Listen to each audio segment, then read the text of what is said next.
Hello children. Standard 6 Subject English Unit 2 A Sheep Can Walk Part 4. આપણે activity 5 માં જોયું હતું, સ્ટોરી જોઈ હતી ધ શીપ ઓફ ડિસમ્સ કે રણનું વાહન. હવે તમારે એમાં આ કેમલ અને લાયન જે છે ટપકા છે એ તમારે જોડી દેવાના, બરાબર. અને આપણે એનો વાર્તાલાપ એટલે કે ડાયલોગ એનો જોયો હતો. હવે છે બી પુટ ધ મિસિંગ લેટર્સ. આપણને એક ચિત્ર આપ્યું છે ઊંટનું. હવે એમાં જે કોલમ આપી છે ચોરસ ચોરસ, એમાં આપણે એના ભાગ લખવાના છે. તો સૌથી ઉપર આપણે આપ્યું છે જો અક્ષરો ખૂટતા અક્ષરો લખવાના છે. સૌથી ઉપર આપણે લખ્યું છે HUMP હમ ખૂંદ. ત્યારબાદ એની નીચે છે સ્ટોમેચ લખ્યું. ત્યારબાદ છે અહીંયા આગળ પ્રિક PRICK. એની નીચે છે સેન્ડ SAND. અહીંયા આપણને કાંટા બતાવે છે કોણ THORN કોણ કાંટા. અહીંયા પગ બતાવે છે ફીટ FEET. તો આ રીતે આપણે આ ચોરસ જે છે મિસિંગ લેટર જે છે અધૂરાઓને પૂરા કરીને એના શબ્દો લખી દેવાના છે. ત્યારબાદ છે C work in pair. The sentence from the story are mix of બિલો.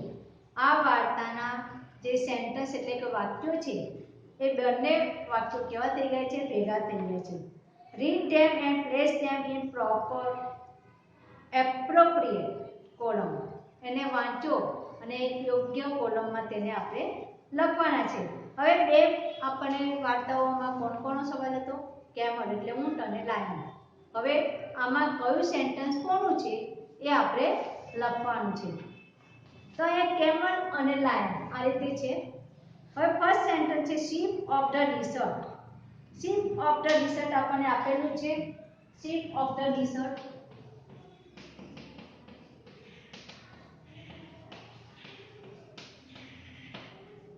ત્યારબાદ સેકન્ડ છે thorns cannot prick it.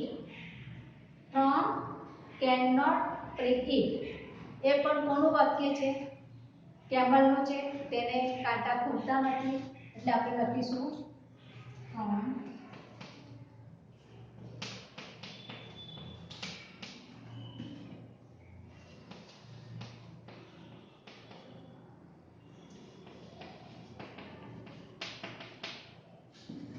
ત્યારબાદ છે has thick pads. has thick pads કોના છે? કેમલના.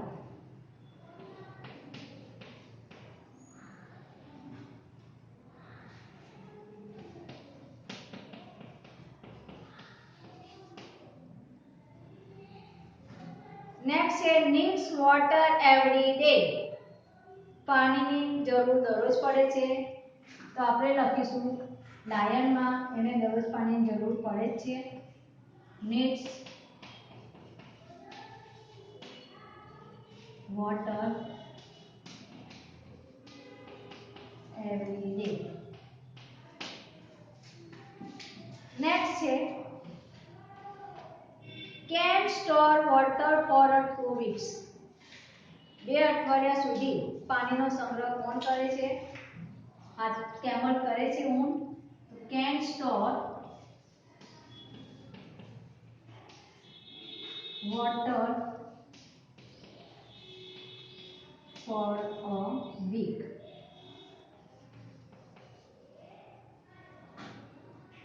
નેક્સ્ટ છે cannot eat thorny food. કાંટાળા ખોરાક ખાતા નથી. કોણ નથી ખાતું? cannot eat thorny food. તો આપણે કેમાં લખીશું? લાયનમાં લઈશું cannot eat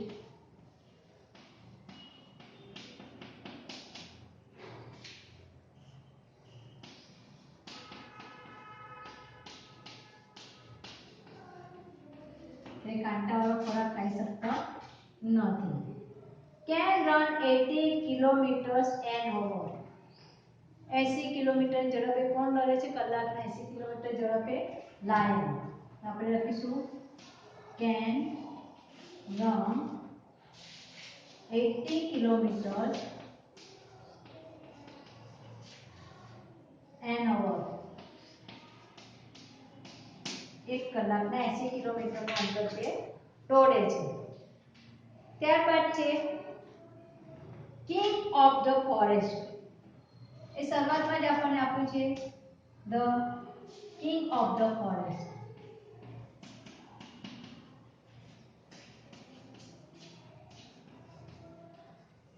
જંગલનો રાજા. ત્યારબાદ છે also has pads in feet. તેને પણ શું હોય છે? પગમાં ગાદી હોય છે. તો એમાં પણ કોણ આવશે? લાયન આવશે. Also has pads in fit.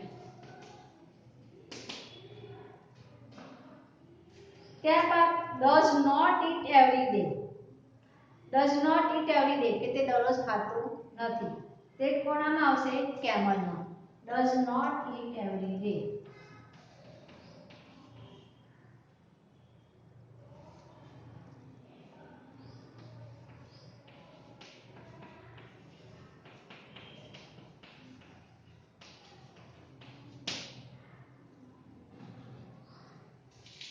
તો આપણે આ બંને કોલમ જુદી જુદી પાડી કેમલ અને લાયનની કે સેન્ટેન્સ કોને લાગુ પડે છે? ઊંટને કયા લાગુ પડે છે અને સિંહને કયા લાગુ પડે છે. ત્યારબાદ છે ડી વિભાગમાં ઉપરના કોઠાનો ઉપયોગ કરી તમારા વિશે ઉદાહરણ પ્રમાણે વાક્યો બોલો. હવે આપણે પોતે જ કેમલ છીએ અથવા તો આપણે પોતે જ લાયન છીએ તો આપણે એ કેવી રીતે બનાવશું આપણા વિશે વાક્ય? તો આપણે એ વાક્ય આપણે એકવાર જોઈએ કે આઈ એમ અ કેમલ. કેમલ વિશે જોઈએ તો આઈ એમ કેમલ. હું ઊંટ છું. I am the ship of the desert. હું રણનો વાહન છું. I have thick pads in my foot. મારા પગમાં શું હોય છે? ગાદી હોય છે. Thorns can not prick it. અને કાંટા મારા પગને ખૂંચતા નથી, ગાદીને ખૂંચતા નથી. I can store water for a week. અઠવાડિયા સુધી હું પાણીનો સંગ્રહ કરી શકું છું. I do not eat every day. અને હું દરરોજ ખાતો પણ નથી. હવે લાયન વિશે છે. હું પોતે લાયન છું. તો લાયન વિશે આઈ એમ અ લાયન. હું સિંહ છું. I am the king of the forest. હું જંગલનો રાજા છું. I have also pads in my feet. મારા પગમાં પણ શું છે? ગાદી છે. I need water every day. મને પાણી દરરોજ જરૂર પડે છે. I can not eat thorny food. હું કાંટાળો ખોરાક ખાઈ શકતો નથી. I can run 80 kilometres an hour. હું કલાકના 80 કિલોમીટરની ઝડપે દોડી શકું છું. ત્યારબાદ છે ઈવી. ઈમાં શું છે? Write a paragraph on a camel or a lion. હવે કેમલ અથવા તો લાયન વિશે આપણે લખવાનું છે. તો આપણે જોઈએ કે કેમલ વિશે જોઈએ. અહીંયા આગળ આપણે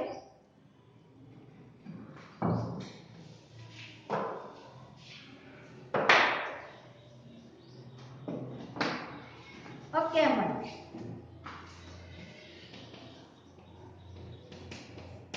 આપણે લખીશું camel is a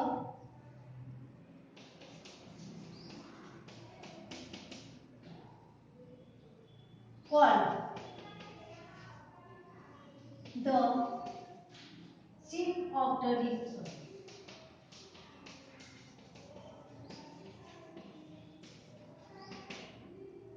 It is a very tall animal. It has long legs, but it has a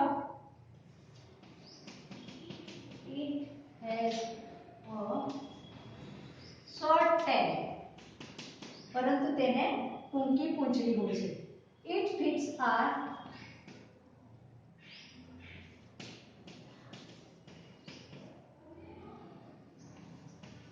padded.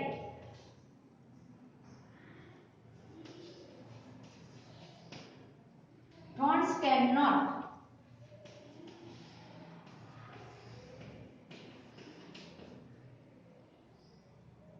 prick them. The camel's feet are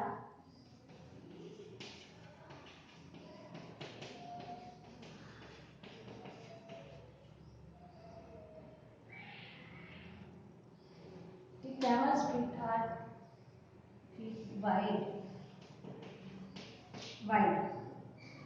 So it can walk easily.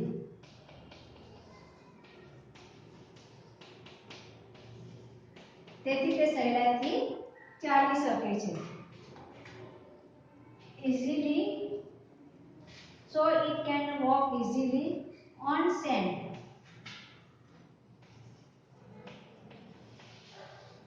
અને તેથી તે ગરમ રેતીમાં સહેલાઈથી ચાલી શકે છે. ત્યારબાદ આગળ લખવાનું it has a hump. તેને શું હોય છે? ઊંધ હોય છે. It has a hump. It has hump. ઊંધ હોય છે. એ ઊંધ એને શું કહેવામાં આવે છે? Some camels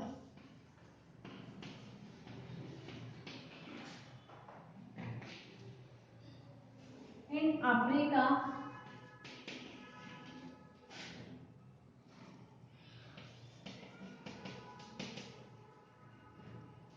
and Arabia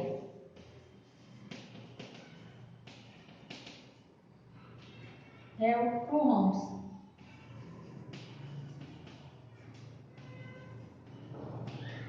એટલે આ દેશોના જે ઊંટ છે તેમને બે કુંડો હોય છે. Two humps. It has long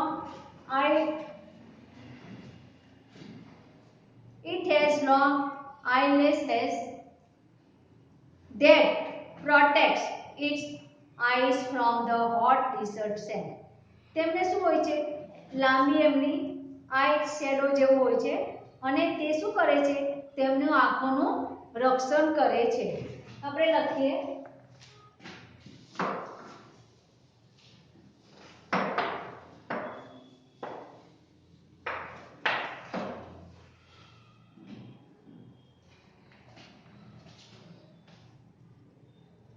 it has long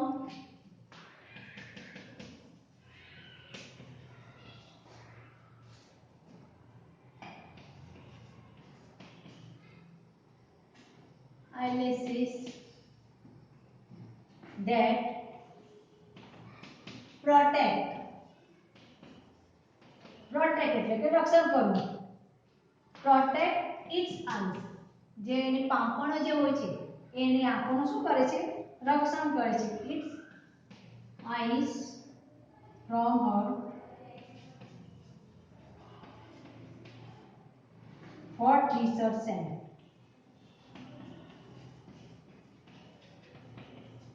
ગરમ રેતીમાં રણમાં એનું શું થાય છે? રક્ષણ થાય છે. It looks very ugly. તે કદરૂપું લાગે છે. It looks very ugly. Ugly એટલે કે કદરૂપું લાગે છે. It can live without water.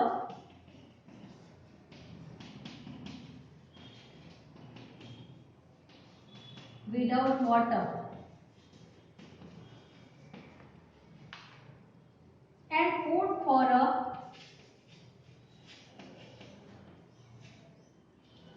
long time.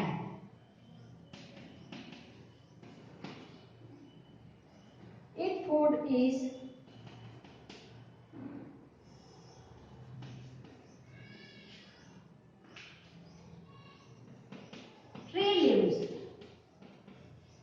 ઝાડના પાંદડા તેનો ખોરાક છે. But in research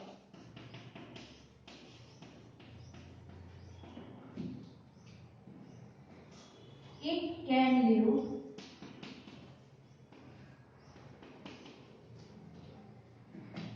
on thorny food. એટલે કે તે રણમાં શેના વડે રહી શકે છે? thorny food એટલે કે કાંટાળા ખોરાક લઈને તે રહે છે. The camel lives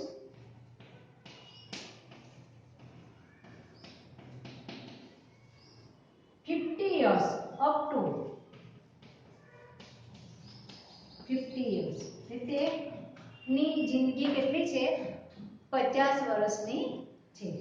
તો અહીંયા આગળ આપણે બે કોલમ જોઈ, કેમલ અને લાયન. આપણે પેરેગ્રાફ પૂરો કર્યો. ત્યાં આગળ આપણે કેમલ વિશે જોયું અને અહીંયા આગળ આપણે પાર્ટ 4 એટલે કે પાર્ટ 4 આપણે પૂરો કરીએ છીએ.